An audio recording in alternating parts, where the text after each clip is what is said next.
Computer. Hello, Kako. Thank you for being here and welcome to the Zoom recording and or the live Zoom on how government works. Um, this is a working slide deck. So as we go, we'll be adding more and doing more of these civic engagement workshops.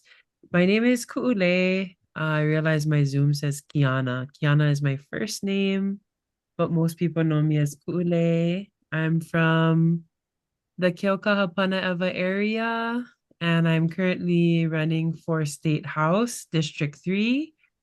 I want to pass it on to Tanya. Aloha, my name is Tanya, and I am running for State Senate District 2. And I'm so happy to see all you guys here, even if I just see an icon and not a face.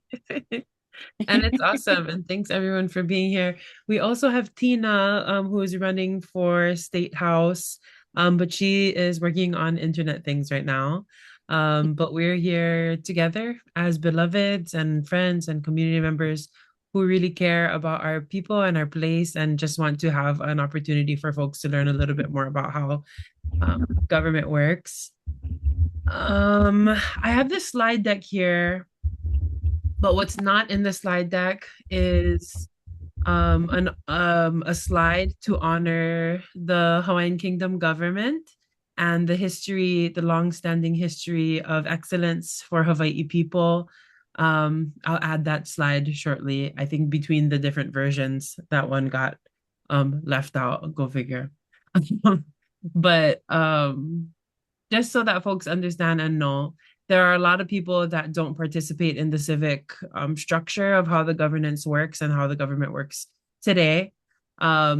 There is a well-known narrative and truth that according to the United States Constitution, in order for a country, a foreign country, to become a part of the United States government, there needs to be a treaty of annexation that was ratified by the Senate of the United States, the Congressional Senate.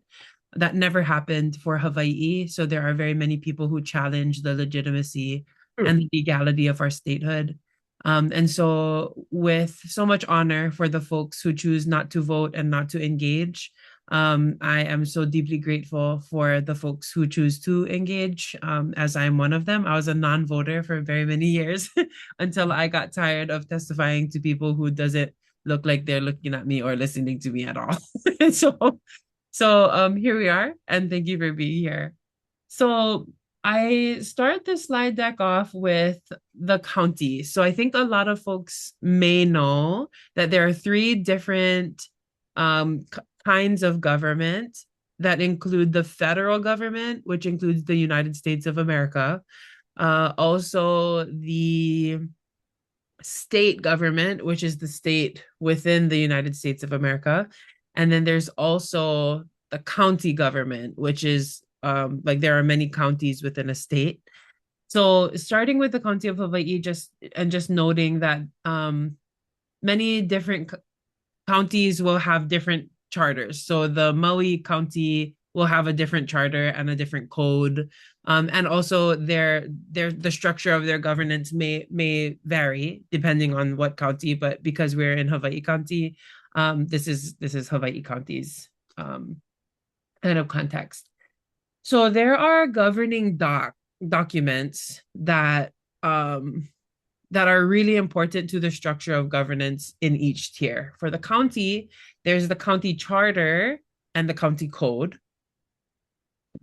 The county charter describes how Hawaii county government works. It also lists boards and commissions. It lists the duties and requirements of the mayor, the county council, the boards and commissions, and authorizes the boards and commissions to award permits, etc. There's also a county code, and the county code specifies laws, which are called ordinances, for Hawaii County. These are different than state laws, different than federal laws. These are county ordinances. To change an ordinance, that will involve the county council, the mayor, and also public testimony.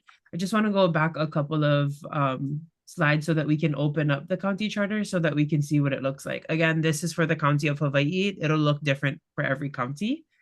This document has a foreword talking about the legislature. Just so that you can see, this is where the powers and functions of the county council are listed, qualifications. It talks about the county code, the general plan, also here, maybe I can make this a little bit bigger so we can actually see and not only Vance can see. It talks about the mayor, qualifications for the mayor, government commissions. It also lists the departments. So it lists the Department of Public Works, Department of Parks and Recreation, Department of Information Technology, Finance, Planning Department, Department of Research and Development, Environmental Management, which has to do with the trash and the recycling things, Department of Human Resources, right? So all of the county departments that we see, ours is chapter 37. Do you mean Oscars, Laura? Yes. Oscars. Oscar, chapter 37. Let's see. Chapter 37. Okay, there's chapter. I don't even see a chapter 37 here. Right? I wonder if that's an older one. Well, this is the code. Is Oscars The charter. charter? I mean, the code. Yeah. I know, funny because it says the Code. Hawaii County Code up here. This came directly from the website, but it's the charter.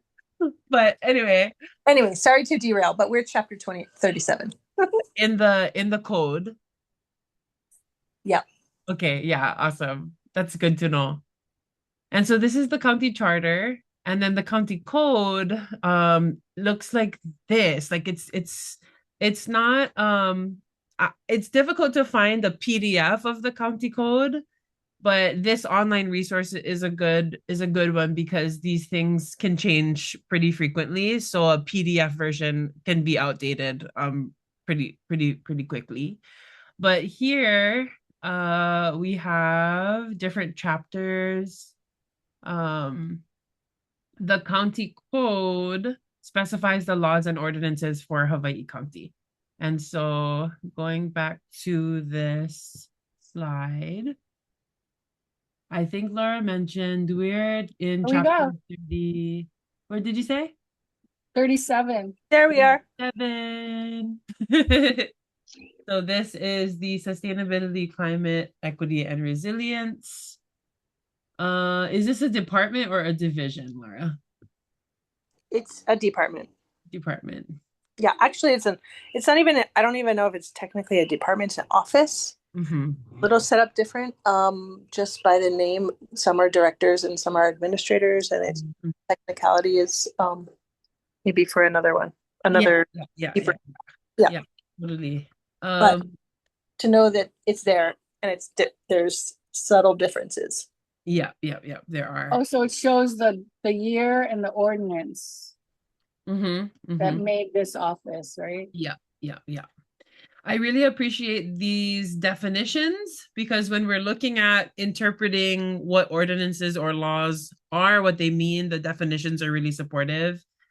Also, I really loved learning that this like weird character, shucks, it looks like a double S, one on top of the other. Does anyone see it here?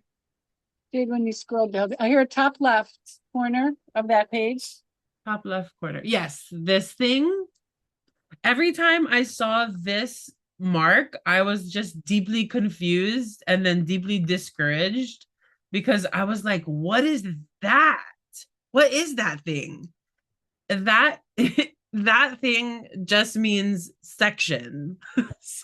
So this says section 37-1-3, and the dashes just mean 37 section 37-1-4. So what article 1 Part 4. And then this is Article 2, Part 1. So just knowing these kinds of things made governance a little bit less scary for me, so that I was looking at things that I could understand, at least in a human kind of way. So those are the two governing documents for the county. And again, to change anything within those things that we just looked at, particularly the county code, that goes through the county council and the mayor and public testimony. Also, if anyone sees any of these things that you want to comment on, please stop me and share. Or if you need to correct me on something, please do. What we didn't talk about here are boards and commissions, but we learned here that the county charter lists the boards and commissions. It lists the duties of the boards and commissions, and you'll see that places like the Windward Planning Commission or the Leeward Planning Commission, those commissions are county commissions that can authorize and support the awarding of very specific permits. And so when folks don't believe those permits should be awarded, they'll testify at the meetings of these boards and commissions. So the county charter is where you would learn more about what boards and commissions there are and what they're for.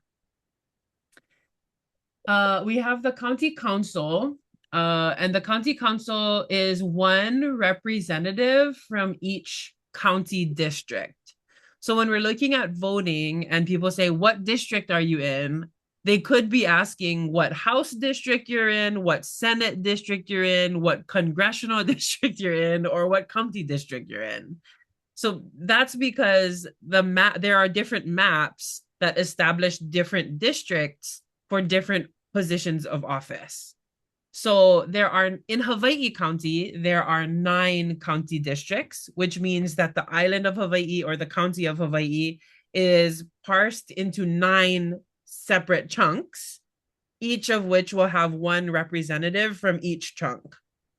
So if a person is running for county council, they're running to be one of 9 people to sit on the county council as it relates to these governing documents here. That is the county charter and the county code. And so that is what a county council is.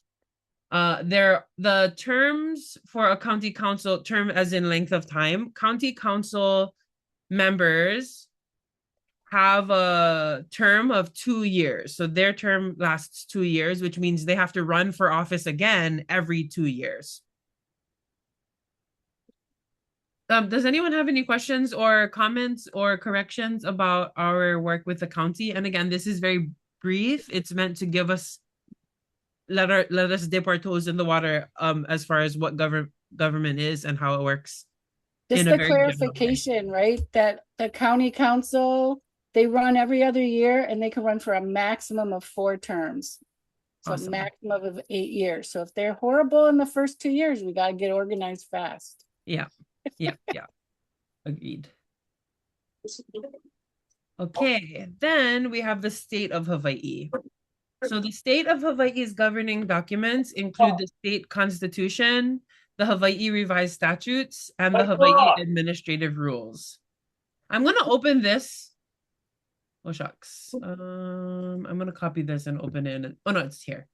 So I created this resource. We're going to just take a pause. I created this resource a while ago for a workshop that I did. And I wanted to share this with you folks. I think okay. So in this work, I talk about the importance of ho'olauna. Like when we're looking at anything related to justice, ho'olaunas are important. Knowing who you are, knowing where you are, knowing how to operate, how to act in your community, and how to show up in your community is important. So in this model of learning about governance, I started with the ho'olauna, which was learning how to introduce yourself. I shared what this double S means. I shared that the Hawaii State Constitution provides that English and Hawaiian shall be the official languages of Hawaii. And then we have this ho'olauna, which involves, being able to introduce yourself in Hawaiian. We also have Hawaii districts. We learn about traditional land divisions on the island of Hawaii, where this session was held.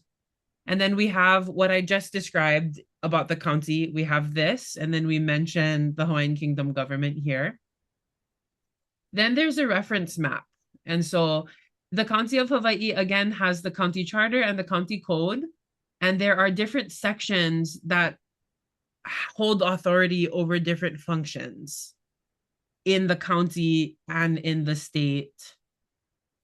And then there are different applications of those things. So if this was a situation in Waiuli where, folks are wanting to be able to maintain their native gathering practices, there would be a place in either the county code, the county charter, the state constitution. There would be a place to refer to that as you're making the case of knowing your rights and knowing how the governance works. And that the same goes for other parts of the government. But I just wanted to take a sidestep. This resource is free and available to anyone who wants to see it. Okay, so we have the state constitution and the Hawaii revised statutes. There are also things called the Hawaii administrative rules. The state constitution partially describes how the state government works. The state constitution addresses Native Hawaiian rights, establishes official languages of the state, and this is where we learn that subsistence, cultural, and religious activities are protected by law, and that Hawaiian language is an official language of the state. Next, we have these HRS. So when people see HRS, like double S, scary looking, Egyptian looking symbol, it means Hawaii Revised Statutes section, whatever section of the revised statutes it is. The HRS references the following. It references the United States Constitution and Hawaii National Park stuff. It references the Organic Act, which was a federal act that took us from a kingdom to a territory. I'm oversimplifying this for us here so that we can have some understanding. It references the Admission Act, which was the federal act that took us from a territory to a state, and mentions the state constitution, which was created in 1959. And so it also references the Hawaiian Homes Commission Act of 1920, which was foundations for the Department of Hawaiian Homelands. And I think these things are important because when we're looking at where do we start and where do we find ourselves, like how do we even learn about the history of how we even became a state? These things, although quite verbose, these references will teach us that. And so the Hawaii Revised Statutes references that history, depending on which version you're looking at. The Hawaii Revised Statutes lists state laws that are currently in effect in the divisions of government, business, property and family, courts, and crime. To change these things involves the House representatives and senators, the governor, and public testimony. So public testimony is a very important part of many pieces of governance. Lastly, in the state of Hawaii, and again, this is very oversimplified so that we can have somewhere to place our feet and gain our foundations. The Hawaii administrative rules lists state departments, lists rules that govern those departments, lists regulations implemented by state departments to enforce laws, and holds the same legal weight as a statute. To change these things require state agency or department involvement, the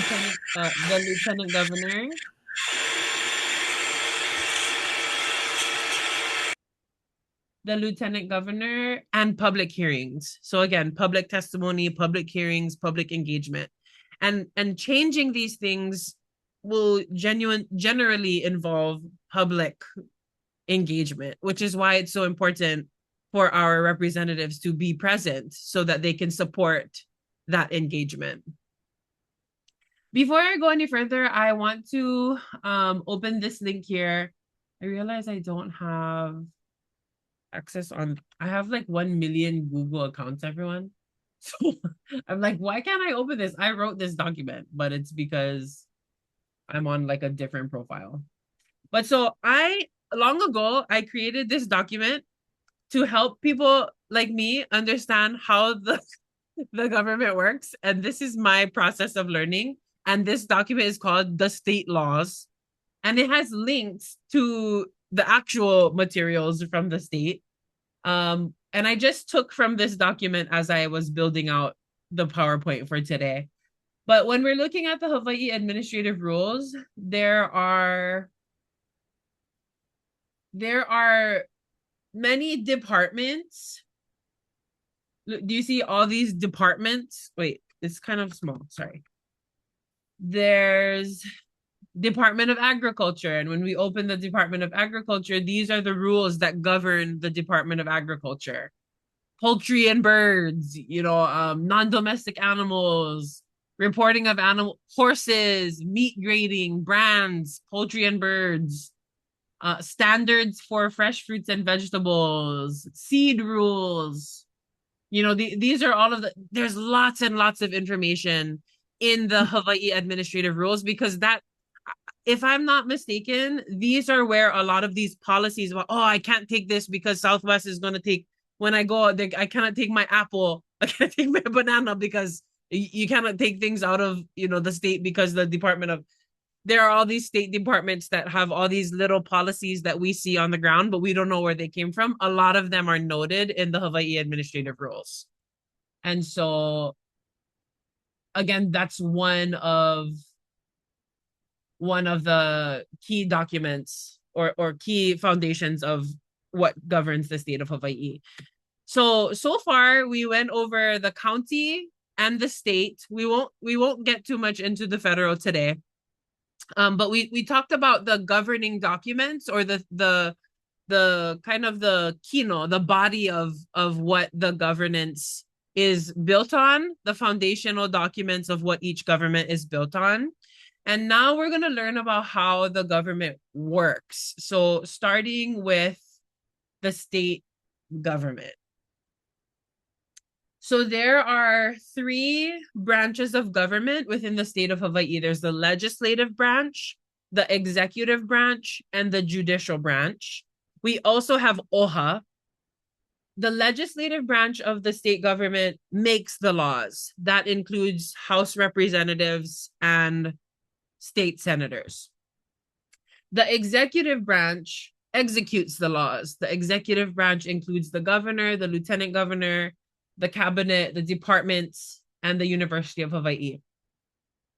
The judicial branch upholds the laws. The judicial branch includes the Supreme Court, circuit courts, right? When I never wear my seatbelt, so now I gotta go pay the tickets that I have to pay because I was on my phone.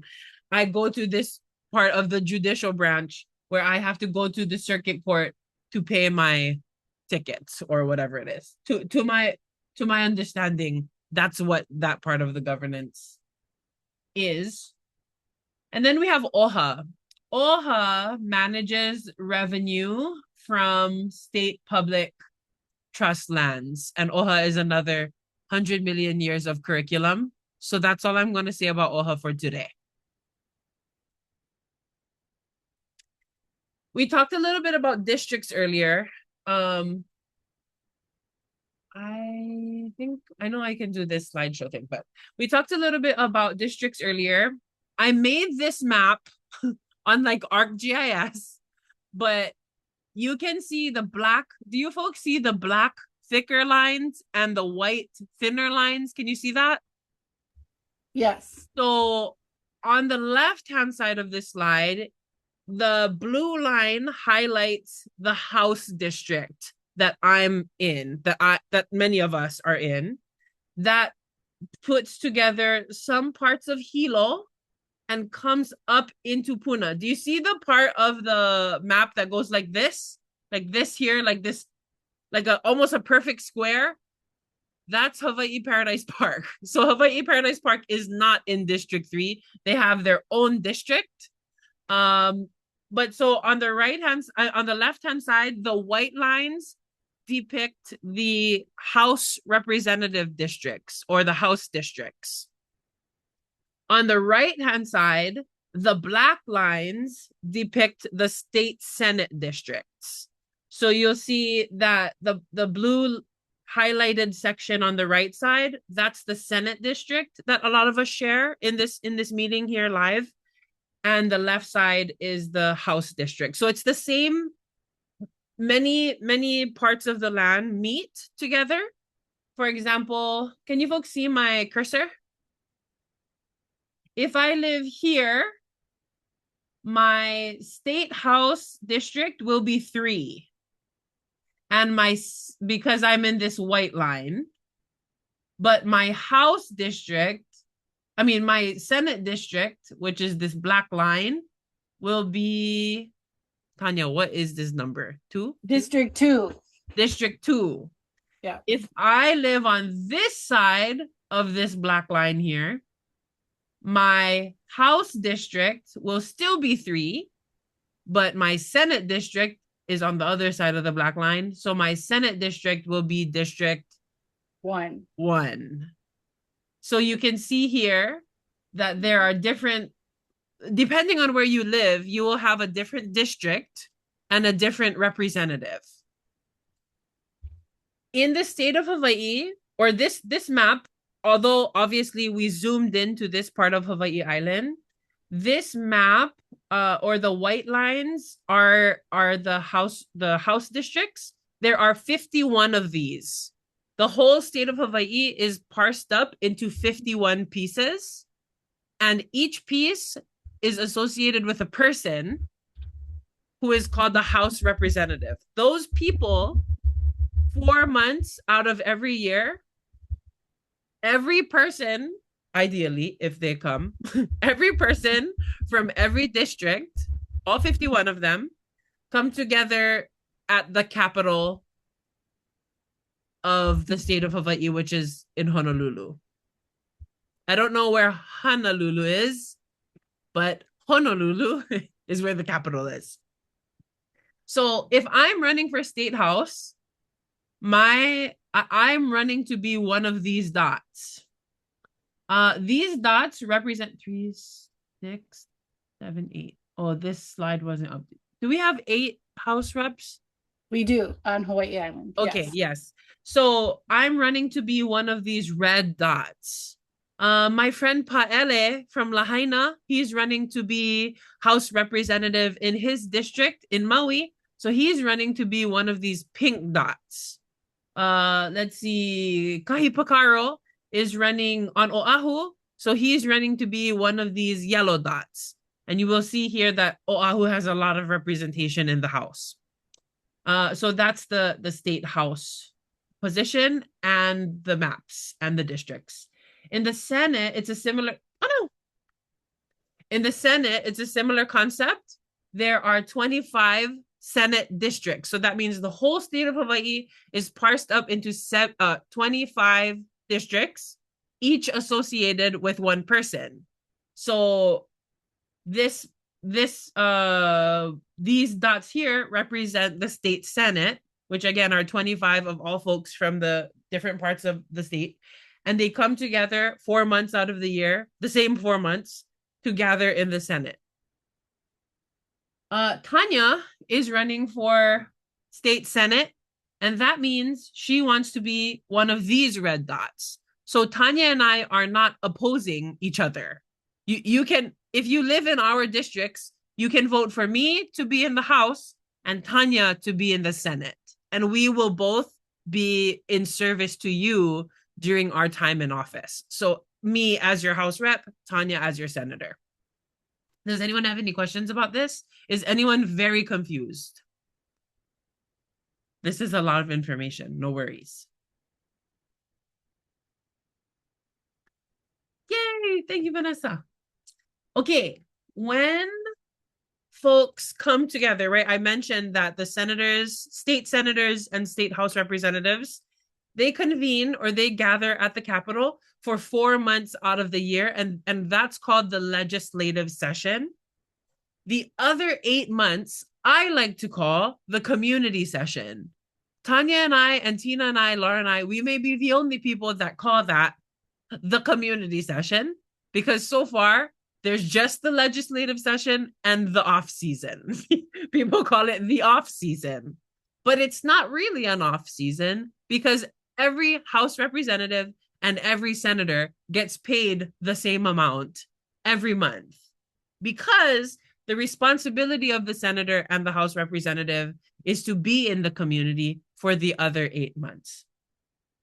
The reason being, when senators and House representatives are in their community, they can do well to represent that community accurately in the 4 months within the Capitol in order to introduce bills to change the laws that we talked about earlier.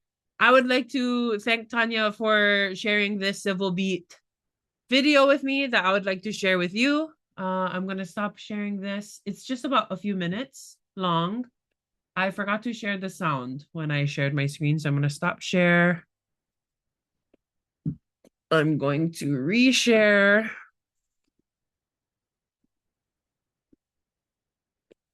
Where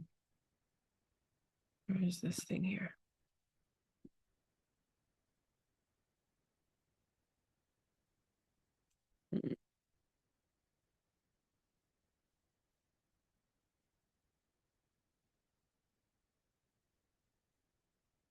Okay, this like technology is just my favoriteest thing ever, because then I just know how to work everything and it's so perfect.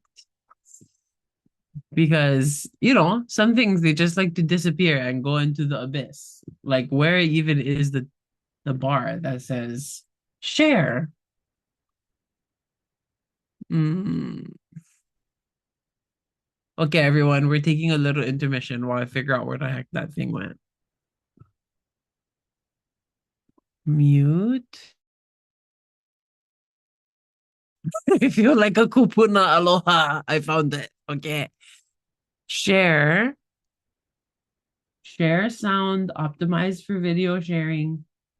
Share desktop 1. And enlarge and slideshow. And slideshow.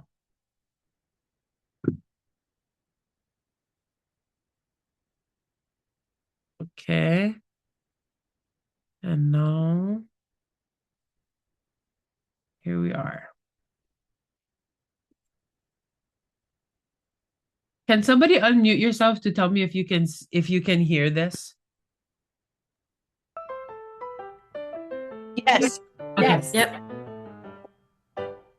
All laws start out as bills. Bills can be an idea for a new law or a proposal to change an existing one. The legislature votes to pass a bill, and the governor signs it into law. Sounds simple, right? In reality, the journey from bill to law is anything but straightforward. Here is how it works. Although only legislators can introduce a bill, the bills they introduce can be influenced by the governor, special interest groups, and by us, the constituents they serve. Let's say I feel very strongly about bike safety, and think all bike lanes in Hawaii should be painted red for better visibility. For this idea to become a law, I'll need a member of either the House or the Senate to sponsor it. He or she will write up the bill and introduce it to their legislative chamber. The progress of all bills can be tracked on the state's website. Bills introduced in the Senate have the abbreviation SB as part of their name. Bills originating in the House have HB. Let's say I get a senator on board with my bike lane bill, and she introduces it to her fellow senators.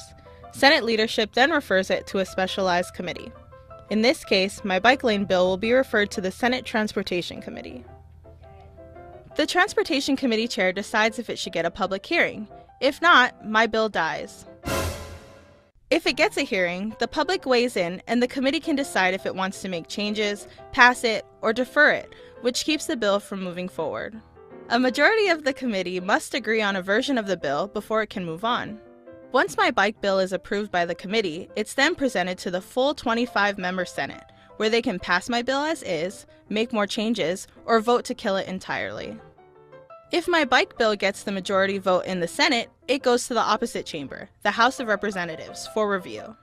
The process then repeats on the House side. If no changes are made, the House can approve it and send it straight to the governor for a signature. If the House decides to make changes, for example, they want bike lanes painted blue instead of red, the bill must go back to the Senate for approval. If the House and Senate don't agree, the bill goes to a conference committee made up of members from both the Senate and the House. If lawmakers still can't agree, the bill dies. If they agree on an amended final version, it goes back to each chamber for final votes. The governor can also veto a bill, but the legislature can override that veto if 2/3 of lawmakers agree. Most bills that are introduced at the beginning of session never become law. In a recent 2-year session, almost 5,000 bills were introduced, and only 437 became law. Want to learn more? Check out these links.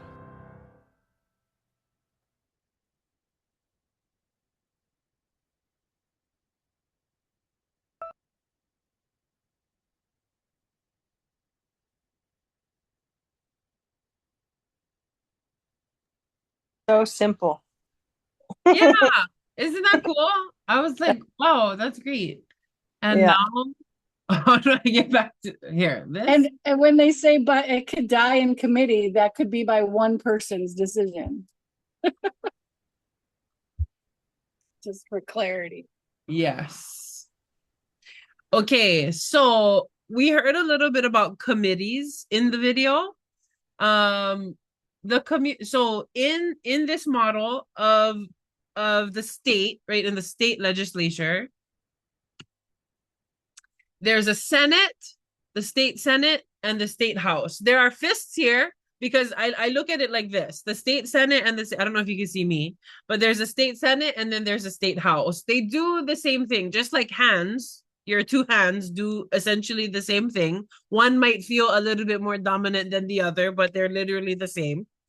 In the similar way, there's a Senate and a House. Community members work well with both, either or both senator and House representative, to draft a bill that will change a state law or allocate state funds, like state taxes that are collected, allocate state funds to something specific. When a senator introduces a bill, that means they say, okay, hey, it's that 4 months, it's that legislative session. My community and I created this bill. We want to change a law. We want monies to be brought to this particular part of our world. The Senate introduces a bill. It's reviewed by a referral committee and assigned to one or more Senate committees. When a House rep, so like that's what would happen if Tanya was to introduce a bill, if she's elected. If I'm elected, I can introduce a bill to the House. And when I introduce the bill, it's reviewed by a referral committee and assigned to one or more House committees. Unless the committee chair, right, in each of these committees, and a committee is like a special interest group, like a special group related to a particular interest. Unless the head of that committee, unless the chair of that committee determines that a bill is not relevant to the committee, the bill must pass all the committees in order to move forward. So if my bill is referred to 3 different committees, it has to pass. These 3 committees will vote on it if it's heard, and it has to pass everyone in order to become law or in order to move forward in the process. So again, there are 25 senators in the state Senate and 51 House representatives in the House. Senate committees include Energy and Intergovernmental Affairs, Water, Land, Culture, and the Arts, which are these letters here, like the acronym. Judiciary, which are represented by these letters here. And the House has different kinds of committees. For example, these here. Just so that you can see, these are what the committees include in the Senate. And it lists the people in each, this document lists the people in each committee. It also lists who the chair and the vice chair is. It also tells us that the leadership of the Senate is called the president, who is this person who is also a senator. And this person who is also a senator, that is the vice president of the Senate. So that when people say leadership in the Senate, that's what they mean. They mean the president and the vice president, who are just other senators voted in to hold that spot. Is that correct, Tanya? I think it's more than that. I mean, I'd probably defer to Laura, like since she is a former senator. Are they more referring to like president, vice president, and maybe the majority floor leaders? Yeah, so it's definitely a collective, and there's some nebulousness around it in terms of who holds power, and that can change um, based on a lot of things, even positionality of political will and what's happening. But yeah, all of that list above includes majority leader, floor leader, assistant majority floor, and all of that. But also, I feel like generally, I mean, it depends on how specific we're getting, but generally, you're also talking about chairs of committees. Right. You know, like the civil beat says, video says, oh, if the chair doesn't want to hear your bill, then or hear a bill, they don't need to hear a bill at this point, right? But it's like they'll do that if they're wanting someone else to hear a bill, so there's a level of negotiation that uh allots itself to positionality of power. Mm-hmm.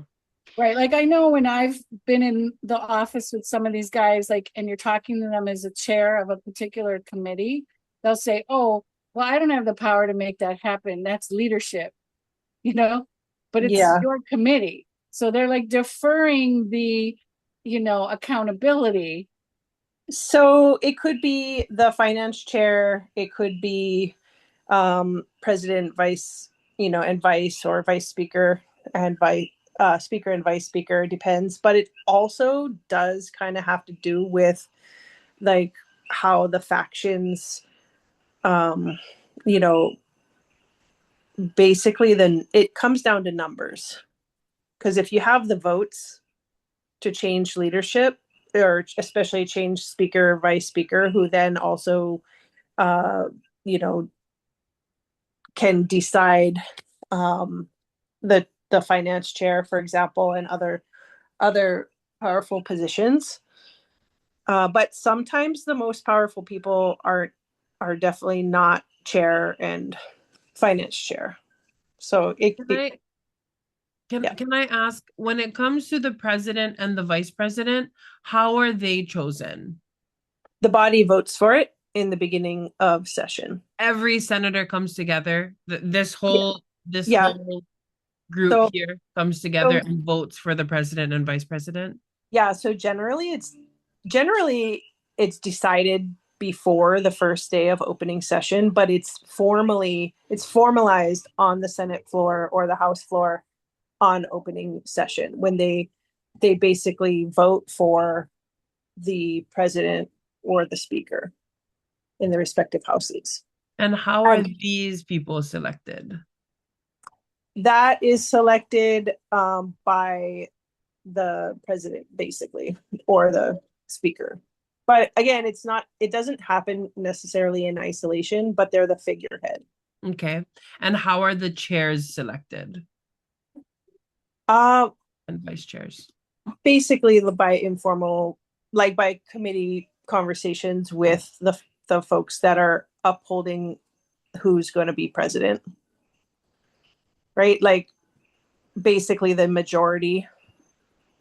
But it's not necessarily all of the majority, but it takes a majority vote, so 13 in the Senate, to be committed to voting for that particular president. So but does the chair and the vice chair are they chosen by the president, or are they voted in by the group?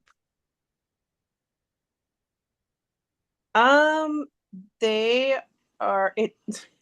That's a really good question. Sorry. It's no. It really depends on how leadership wants to run it. And basically that would then depend on how many votes how solid of votes they have and their style of leadership. It's basically an ongoing negotiation Interesting. amongst Okay. the 25 people. And Okay. it's a matter of basically getting folks to vote for the president. And a lot of times that means the negotiation is, well, if you vote for me for president, I will make you water and land chair. Or I will, you know what I mean? Like, and that's like a real explicit, just whatever example, but it could be you'll be on the committees you want to be on. Or so it really depends on if that person already supports that leader, or whether it's like, well, I'm not going to vote for you unless this happens, and so it really just depends. And I'm sure it changes based on what kind of representatives are in there and who they are, and what kind of leverage that they either have or they're utilizing. It's very interesting. Thank you so much. Thank you Yeah. so much, because I didn't know that. I wasn't Yeah, sure. and generally, like like for me, as an appointed senator who was only there for 2 years, I wasn't in those discussions. Right? That would be like up there would be Leslie Hara and Drew and Jarrett Kyohokalole, those folks who all have those positions of like floor leader and yeah. Okay, and then it's about loyalty. And then because it's an election season right now, and there's presumably going to be at least some new people in there. Plus, I think two of these people in the Senate have already resigned or retired, right? So these can all change. Correct. Okay. Yes. Yeah, they will change. Yeah. Okay. Yeah, and I think I'm grateful that we're spending some time on this, because the culture, and I'm just speaking to the collective here, and especially those watching in the recording, the culture that I experience, the culture of the way that politics work in Hawaii is that the president and the vice president and the leadership in the Senate and in the House, that's who it is. Not for 2 years. The culture in my experience is that that's stuck. like they're just gonna continue to be the leaders forever and ever, and that's not true. Because we can vote them out, and then there's a new leader, and there can be a new leader, and we have to have that faith and that belief in order to do the heavy emotional work of being like, okay, no, wait, no, but that's not the culture of what it seems like is not what it is, and we can change these things. We have to believe that. And so thanks everyone for going there with me. So that's the Senate committees, and these are the House committees. There are 2 pages of House committees here, but you can notice, and this was confusing for me, because in the Senate, the leaders, like the top leaders of the Senate, are called the president and the vice president. But in the House, the top leaders of the House are called the speaker and the vice speaker. But that doesn't mean that there are no people who speak in the Senate, because speaker is just the term that they use synonymously with president and vice president in the Senate, is what I understand. And then we have these different committees. So again, when a bill is introduced by either one of those, either senators or House representatives, it's referred to each of these committees, where the people in the committees vote on whether or not to pass the bill.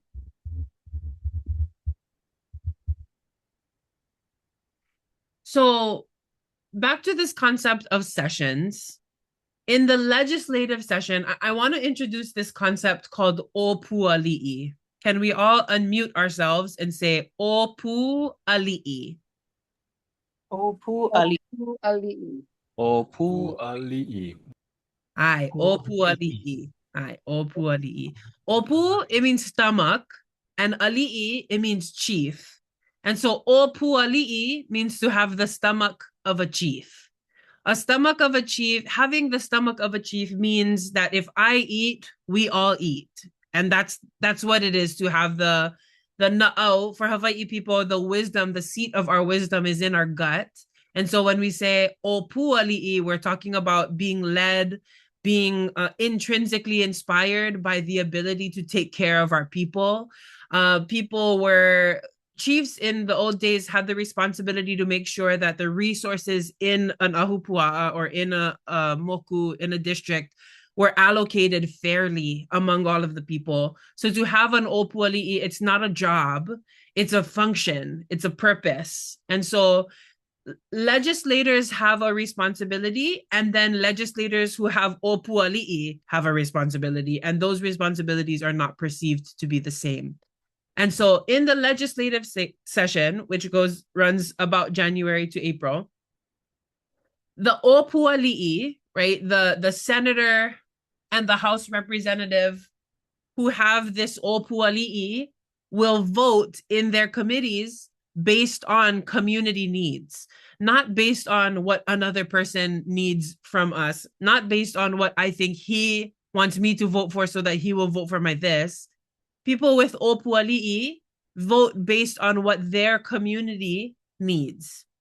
They listen to the testimony that is being shared in the House and in the Senate and gathers data from that testimony. So in my mind, every time somebody brings up the Hawaiian Kingdom, I'm going to mark a line that says Hawaiian Kingdom, Hawaiian Kingdom, Hawaiian Kingdom. I'm not going to roll my eyes to the back of my head and be like, oh God, this again.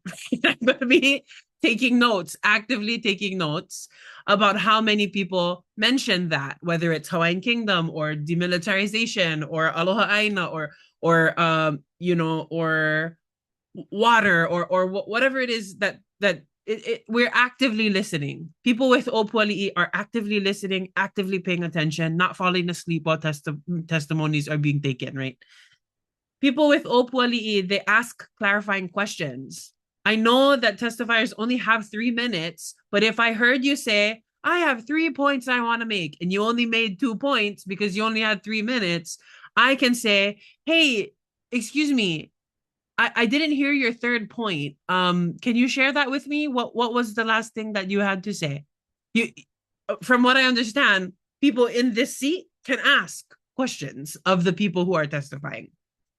We also challenge proposals. If Paele from Maui, who I love with all my heart, mind, body, and soul, if he proposes something that is negatively impacting my community, I'm going to say, Paele, did you think about X, Y, and Z?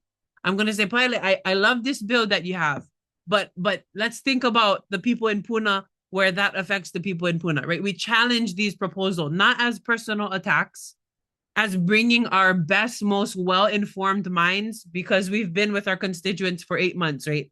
So we're bringing that to the forefront of our conversations in this legislative session. We also speak to educate and inspire others, not just the people watching on social media, but our colleagues in the Senate, our colleagues in the House. I think there's a culture of scary, like it's scary, dog eat dog, it's corrupt, right? That's the culture. But when we have opuali'i, our focus and the thing that drives us is our ability to take care of our people. And when we bring that collectively, every senator, every House rep, when we bring that opuali'i to our spaces of work in the legislative session, we can get to great solutions for our state and our vahi, our place, because we're informed by the people of those places. And so it's important for us to vote well this upcoming election, so that we can have a successful 4 months of legislation in a year. Now, what I call the community session is just better. It's just even better and cooler when there's opuali'i involved, right? When you have an opuali'i as a senator or as a House representative or as a leader in any capacity, these guys regularly attend community meetings. There's the Ainaloa in my district, and I think Tanya and I share some of these communities. We have Ainaloa Community Association, Hawaiian Acres Community, Fern Acres Community Association, Orchid Land Community, I have Keaukaha Community Association, Leleivi Community Association. There's so many community associations that need our engagement and our presence. And in this community session, that's where we can show up to every single one, or send a delegate, or ask for the minutes, or ask for the notes, or keep in touch with these guys. We regularly attend community meetings. We keep the community updated with state resources, not only once a year in one mailer, but we keep the people regularly updated with what resources are available that were allocated in the Senate, that were allocated in the House, to support the things that the community are struggling with on a regular basis. We're there to support the people. Also, the kuleana nui of legislators are to make accessible a meaningful experience and a meaningful opportunity for the public to engage with the legislative process. It's written in the House rules that that's a very important function of the Luna Makaainana, or the House representative, is to create space for engagement. So, Ya'u, for me, I understand that it's a responsibility of the rep, of the senator, to host civic engagement workshops with meals, and we're feeding people when they come so that they can come and not have to cook dinner. That's the point of the work. Also, we support constituents using all available resources. For me, Opuali'i, right? I have a sound system because I'm a sound system tita. So if I have a sound system, we have a sound system. And if I'm available and if I can come bring I'll bring it, because that's a resource that I have. So we're sharing our resources, we're sharing our time, we're sharing our talents, our skills, our efforts, right? This is an example of that. Aina Aloha Ioane right now is conducting part 2 in the county, right? In the county, she's conducting part 2 of her tourism survey. She's saying that it's hard to get people to come out. It's low attendance in so many of the community meetings unless it's like urgent. They like build one rocket launch pad or something. Nobody comes unless it's deeply urgent. So she's like, and so I've been having to walk door to door. And I'm like, oh, I'm already doing that. Give me some of your stuff and I'll just take it with me as I'm walking. And that's not something that is described anywhere in the rules of what a House representative does or what a senator does. It doesn't say you have to pool your energy or your resources, but all puali'i naturally do that. So we have to identify which person, when we're voting, which person will make the most of this community session. Showing up is not even enough. The service has to be there, the engagement, the support has to be there. And so that's how what we should expect of the people that serve us in these positions and in these capacities. I want to open this just briefly so that we can see. This is the rules of the House of Representatives 25 to 26. And it says, to this end, it is the policy of the House of Representatives to provide the general public with a meaningful opportunity to participate in the legislative process. And that's a very important policy of the House of Representatives. Okay, so when you didn't see us in any years, that's against the policy there. I just want to briefly mention that there is a legislative allowance. Okay, so if I am elected, my salary will be so our current Luna Makaainana makes $74,160 a year and is also given $200 something a day for per diem when they're on Oahu, which makes sense because they have to live up there while they're up there. So that covers their ability to live on Oahu, that per diem. If outer island House reps get that per diem and senators. In addition to our pay, in addition to our per diem, we get 15,000. It's more now. I think it's 16,300 or something, but $16,000 per year of a legislative allowance that can be utilized to purchase newsletters and postage, to host community meetings, to purchase office supplies and equipment, and to do travel and conferences. Okay, Opuali'i, use that legislative allowance wisely to feed and educate the people, in addition to obviously copies and other office supplies. we use as much of that as possible to engage with our community. Opuali'i people prioritize that, in my opinion. So with that legislative allowance, we can do food, we can do printing, we can do community space, which is often free. Usually people offer that. And this excess pay, this raise is 32% in January. The pay is hiked up 32% for doing the exact same job. And so for me, I'm excited about that 32% because that is unrestricted funds for my community. And that means low turnout, cool, $100 for the first 10 people that come. Very good, very awesome. And that's my pay, that's my cash, right? These are ideas that I have as an example of Opuali'i, that now I have this money, now we have this money. We can use this for what we need. Okay, everybody, we're gonna have a quiz. I'm gonna pull this question, and whoever can answer, I can pay your electric bill. Like those kinds of thinking, that consciousness around we have money now, that is the Opuali'i, and that's what's possible. That's what's possible every election. To every election when Opuali'i run, we have the opportunity to be served by Opuali'i. And so mahalo for hanging in there with the consciousness of my mind. Okay. We're nearing the end of this presentation, so I know we're 10 minutes over, and I mahalo you folks for hanging in there. The real talk. In voting, we know that there's this weird thing called parties, right? There's the Democratic Party and there's the Republican Party. There's also the Green Party. There used to be like a Aloha Aina Party. There's like many different parties. In the primary election, which is the election that happens first, which less people usually vote in because they think that the incumbent is always going to win and they'll just vote in the general sometimes.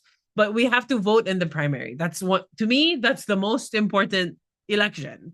Well, both, I guess, are important. But for example, because there are two Democrats running in my race, that's what chooses the difference between Chris and I, is the primary. So if I don't make it past the primary, my name is not on the ballot at all in the general. And so when we're looking at voting, it's really important to consider the person and their values, and not the party. Particularly if you feel like you align well with Republican values.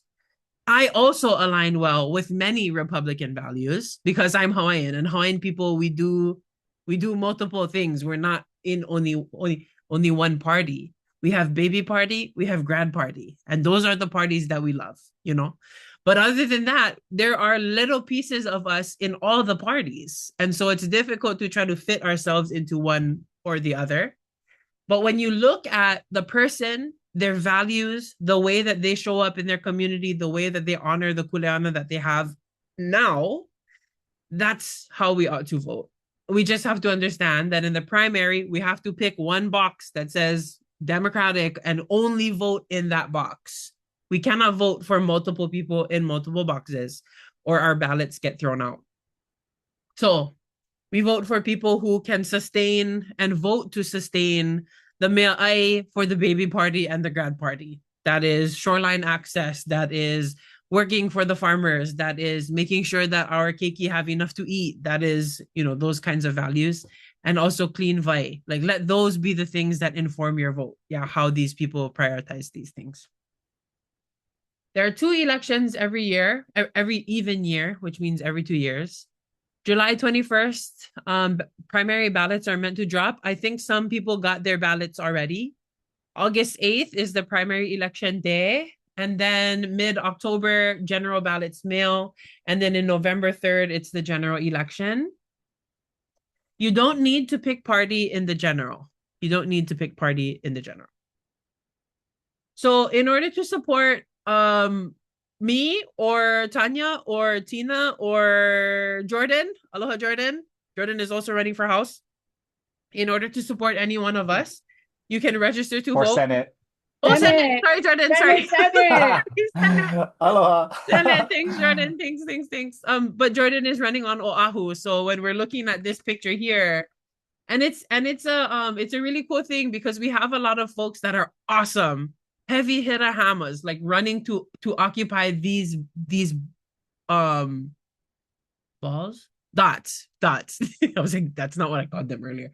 Anyway, so ideally, Tanya will be in the Senate. Jordan will be in the Senate. Who else is running for Senate? Christy's running for Senate. Christy's running for Senate, right? All of these people that are awesome people. Okay, and now we're all here together. And then in 2 years, maybe we'll have Nani more Brown. people like us. Nani Nani Brown. Okay, Nani Nani Brown Brown out in the here. Senate. Okay. And then we're all in these committees, and then it's our votes, and then it's our discussions, and then it's us coming together, right? And then this one, it's Tina, it's me, it's Paele, it's it's like many of us in these positions of power elected by the people in our communities. Like that's the dream, that's the dream.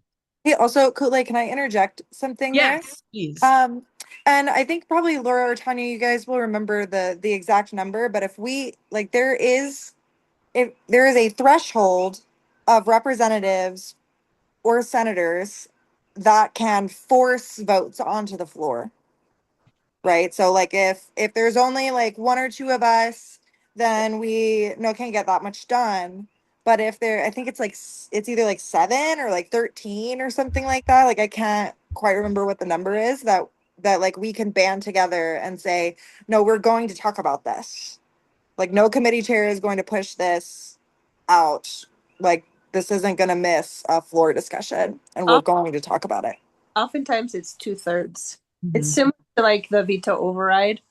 Right. That's what it is. It's like a veto override of a chair. But anyone, even just one person, can bring something to the floor because they use Mason rules, not Roberts, and so you don't even need a second technically. Oh, that's cool. Yeah. Yeah, but that's just to say that if like in committees, because committees are smaller, so maybe that's where I got the smaller number. If there are enough of us in office, then we can push past all of like the leadership culture stuff that we were talking about earlier and still get the needs of our communities met. Yay. Yay. Okay, so visually that means that if there are so many of us in the Senate and it takes 2/3, then it's just us and our friends from every different moku, like just being like, come on, this is important for all of our people. And then, okay, too bad, so sad. I don't care what you say. We need to talk about this. So, and when I say it's the dream, I mean it's the short-term dream, because the long-term dream is just easier lives for a lot of us. It's just freedom. It's just liberation, right? But so yes, mahalo kako on this. And then we have this last slide. So registering to vote can happen at this link. I also want to share about Moho'aina. So moho'aina.com/map. This is like my coolest thing. My brother Sampek made this map, and to the point where you can put your address in here. So like if I'm like, I don't even know what is voting, what is even who is what, like I think Kuulei is running for Congress, right? Because my tutu is like, my granddaughter is running for Congress. I'm like, please stop telling people that. I am not running for Congress. But she does know the difference, actually, is what I realized. And this was like a few years back. But anyway, so I'm gonna put my address here. Or let's put this address. Okay, so in this address, which is on this part of Oahu, we have no Moho'ainas running. But you can see who is the current elected official, and you can see who is the current candidates. Okay, so for this county council seat, there's nobody running against this person. There are 2 people running in this race for District 23. There's one other person running for Leslie Hara's seat. So you'll see a light green here. A light green is folks that have been reviewed by these group of people like me and Tanya and Tina and Jordan. We sat together and we said, oh, okay, like let's take a vote. Who, this person was suggested, and let's see what we're thinking of. We reviewed. And so more or less, these are like recommendations. So if I lived on 15 Moho Road, I could put my address in here. and search. Wow, look at all those Moho Aina and reviewed candidates. Amazing. Very good. On my ballot, it's going to say Shannon Matson for County Council 5. If I don't know who are any of these people, and I'm just like, I'm just gonna choose the Hawaiian name. I'm just gonna choose who I saw on the fence. No more. We don't have to do that anymore. We can figure out who is the best Aina candidate available by going to mohoaina.com/maps, and we can see. I always encourage people to do their own research because sometimes it's a very close, difficult decision to make on who to suggest, you know. The dark green people are people who gather every 2 weeks to talk about Aina things. You can check out this website a little bit later. There's the map, and then there's a list. There's just a plain old list of folks who are running on the same values, and then folks that they recommend who are running as well. And this list is being updated regularly. So that's about Moho Aina. If you're interested to support any of the work that we're doing, it's always awesome to learn more about Moho Aina. You could host a sign in your yard. If any of these people live in your area, you could be like, hey, like let me get a sign in my yard. Like let me try to do that, and then I can do that for you. There's also phone banking, which Vanessa is just an absolute boss at. Vanessa has been phone banking for me every time. And also I think maybe Tina. Vanessa, do you phone bank for Tanya as well? I phone bank for all of you guys. I wish I could do it for all Mahoinas, Yeah. but I have to clone myself. Yeah, totally. Yeah, I'm all in for you guys. It's so cool. And phone banking, just so that you folks know, it's like there's an app, and then you run the app, and the app connects you to, in a phone call, to people who are voters in our area. And so what happens is there's a script, and then Vanessa says, hello, I'm calling on behalf of Kuulei. She's running for office this year, and we just really appreciate your support if you were to vote in the primary. And like it's like those kinds of things. So to participate in that, you could, huh? May I just add, Yeah. for somebody who hasn't phone banked before, you do not have to you don't have to download and figure out the app by yourself. Each time we have a phone bank meeting, there is training by a fantastic person named Sam, who will just hold your hand and walk you through it and help you to feel confident to use the app. So if you're an old person not used to using apps, you're used to going through the physical phone list and dialing them up like we used to do in the 90s. It's a really, really amazing system and totally supported. So it's not something you have to, muddle through. Yeah. And it makes all the So difference. Yeah, on just phone banking too, I just want to say that especially I've done phone banking literally all across the country for races, big, small, and everything in between. And here in Hawaii, I have never received like abuse over the phone. Like people will be like, no, thank you, or they'll not interested, or they'll just hang up. But never, ever, ever in the years that I've been doing this for candidates here has anyone ever been like mean or anything. So and you have really sweet conversations with people. Like it's super, super nice. Yeah, it's the best ever. It's like really special. Yeah. In my phone banking, the last time I phone banked, I said, "Hi, this is Kuulei Keawekane," and there was just this old sweet lady, and she was like, "Are you in any relation to Billy?" I said, "Yes, that's my grandmother. She just passed away."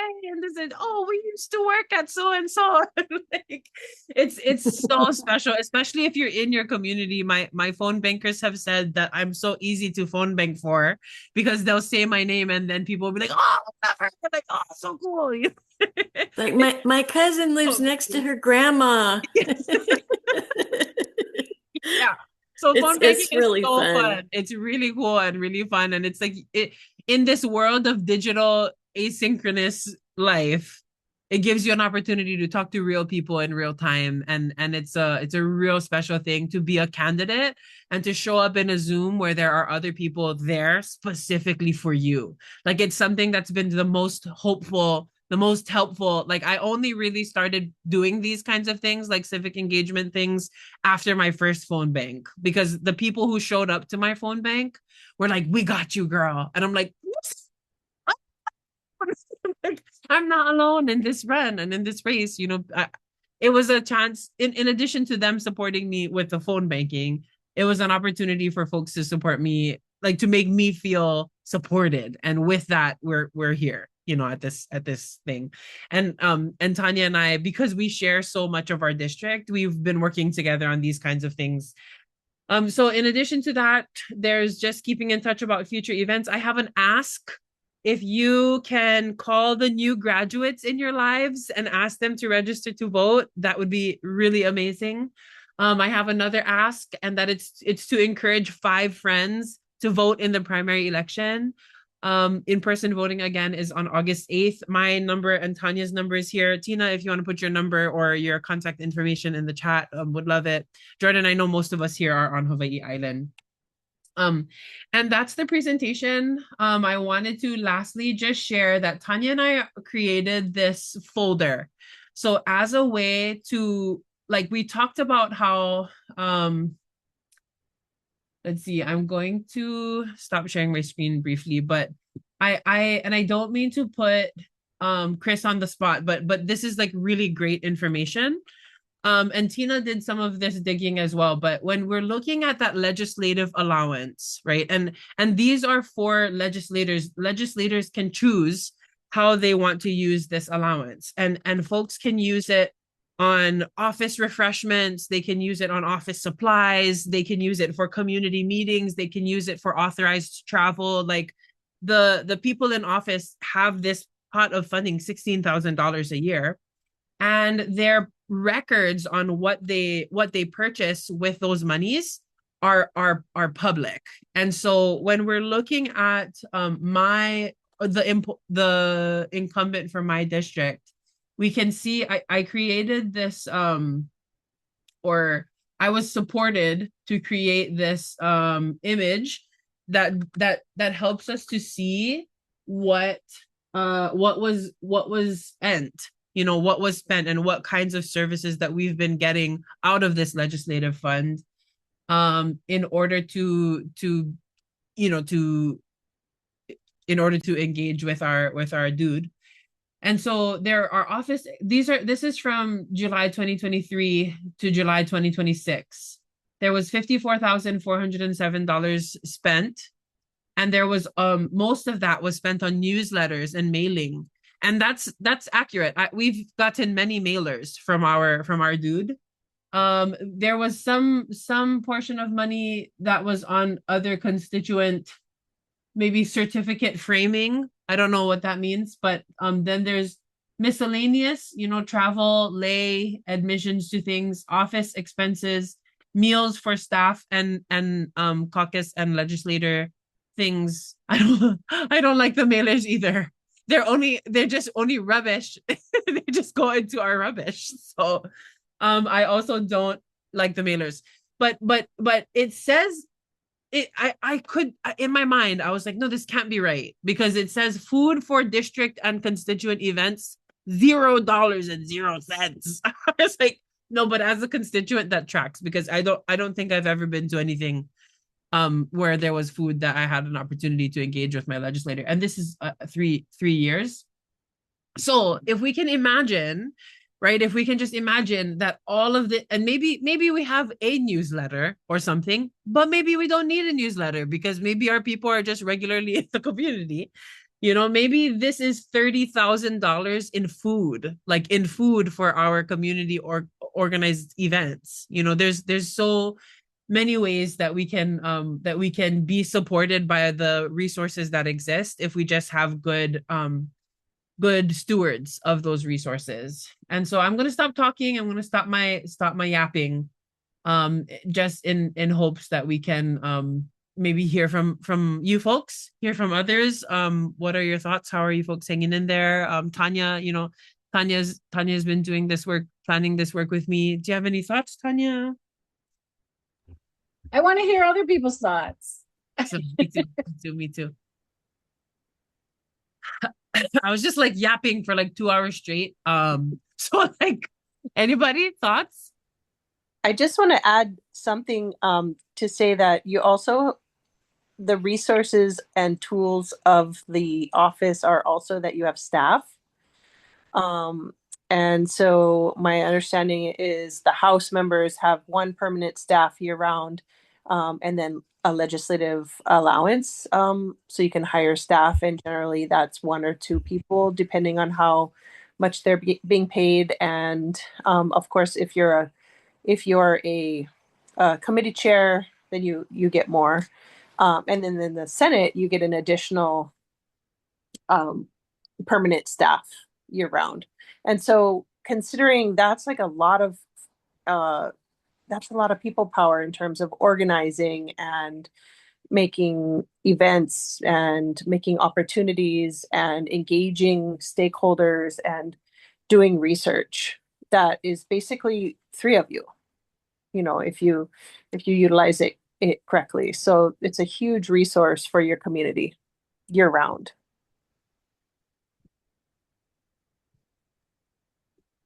If we get the appropriate people in there. Otherwise, Yeah. it's not as big a resource. Uh, You see. yeah, that is critical. Yeah, yeah, And yeah, that's why we do what we do. yeah, yeah, totally. Well, thanks everyone. I'm gonna stop the recording now so that we can kuka and then end us out because it's 9:30 p.m. and it's sleeping time. And hey, Kuulei, before Yeah, we we go stop to sleep. recording, in case this gets posted, I just want to tell everybody too that we're gonna do another round of civic education, more deep dive on Sunday at 6 p.m. We'll make a poster for it for post 2. But this one is gonna be more of like a follow the money session. So I want to teach everybody who is interested how to use the Capitol website to dig all the way in to what our representatives and what our senators have been doing, who they've been getting money from, who they're giving money to, what bills they're introducing, what committees they sit That's all on. related. Yep, Ooh. it is all related. And so I really want to help empower everybody who's interested to not only see what has been happening, but know how you can keep an eye on us and how you can for yourself and how to do that research on your own that Kuulei was talking about earlier. Because once you start in the rabbit hole and you start playing with the spreadsheets, you start being like, they're Yeah. doing what for who? So yes, if you can, it'll be recorded and we'll post it too. But if you can, are interested in coming and continuing to hang out on Sunday, we're gonna roll another round of exciting learning opportunities. That's pretty awesome. I'm loving Amazing. this That's exciting. schoolhouse rock, I bet Hawaiian style. And is that going to be at the same Zoom address as this one? You can use my Zoom, Tina? Okay, great. Yeah, and obviously, Yeah. come you too, Kuulei. Come on in. Okay, I'm gonna be on And the then but maybe. where are you all posting these sessions? Yeah, I forgot to say. Okay, well, okay, sorry. I was very excited because I started to talk about it and I missed it. So I'm gonna share my screen. This is the original reason I started to share my screen. But if we see, so what I was talking about is that when I pulled up that pie chart, it was because we could spend so much more time with community. We could have so much more engagement with each other. Tanya and I put together this folder and also a template, more or less a system where when constituents have a concern that needs to be met outside of even before the legislation, even before the any of that, we have this community concerns folder. And then we have a Puna folder. We have ongoing issues. We have rat lungworm. We have water. Yesterday we had a water discussion. These are the dates of these things, of these issues that we had. And then there's like notes from the Zoom that we had. We had a slide deck on some of the issues. We had a flyer for that. And then we have in Puna, we also have rat lungworm issues because we have a lot of farmers up there. So what we're starting to do is we've gathered this sheet, this document where folks can put their location and their issue, who the name of the constituent, who their senator and rep is, and then they describe describe their personal issue that they're working through. Then they describe the systemic failures, so like what things went wrong, and then we talk about what education the community needs. So like people need information about rat lungworm. That's a problem that they don't have that. So we can just support in sharing that information, and then what action is needed. And this is where the ledge comes in. And then best path to mobilize. So then we have a Zoom, just like this. We have a Zoom, we talk about it, we learn about it, and then we mobilize, and then we start writing testimony and things, you know. And I want to add, because this came up in a town hall last week, and because we had scheduled this Zoom date, the incumbent is now addressing this issue. Yeah. Directly. And Yeah. so we were already making changes just by putting pressure on like getting back to community members about things that are really important to them. And this is important to everyone in Puna, but it's specifically affecting several people right now in a really bad way.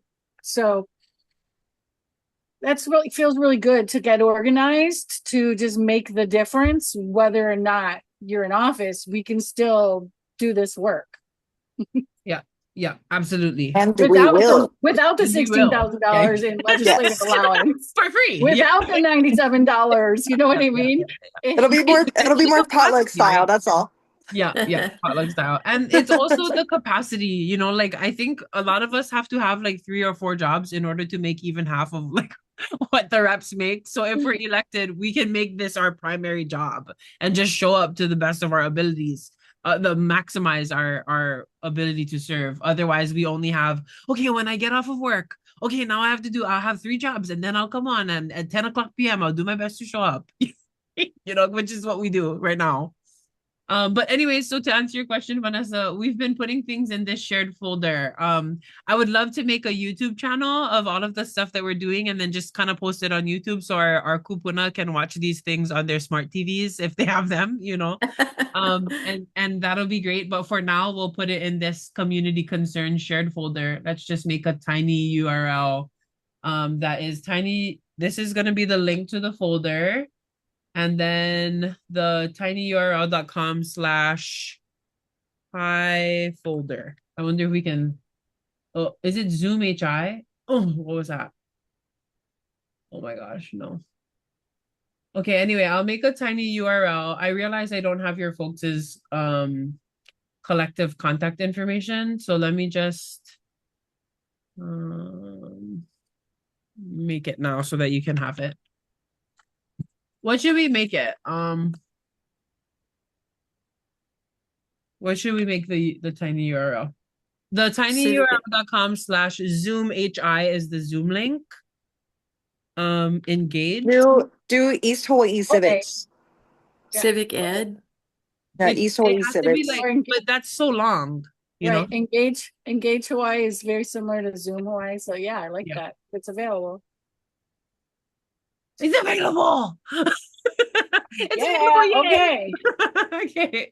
So, and then now if we go tinyurl.com/engage.hi, it'll take you to the community folder, everyone. Yay. All right. Okay, so that's where we'll post this recording. That's where we'll post this Zoom. Bye, Sophie King. Thank you so much for joining us, and everyone here. I'm gonna stop the recording now. And we'll see you later. Aloha.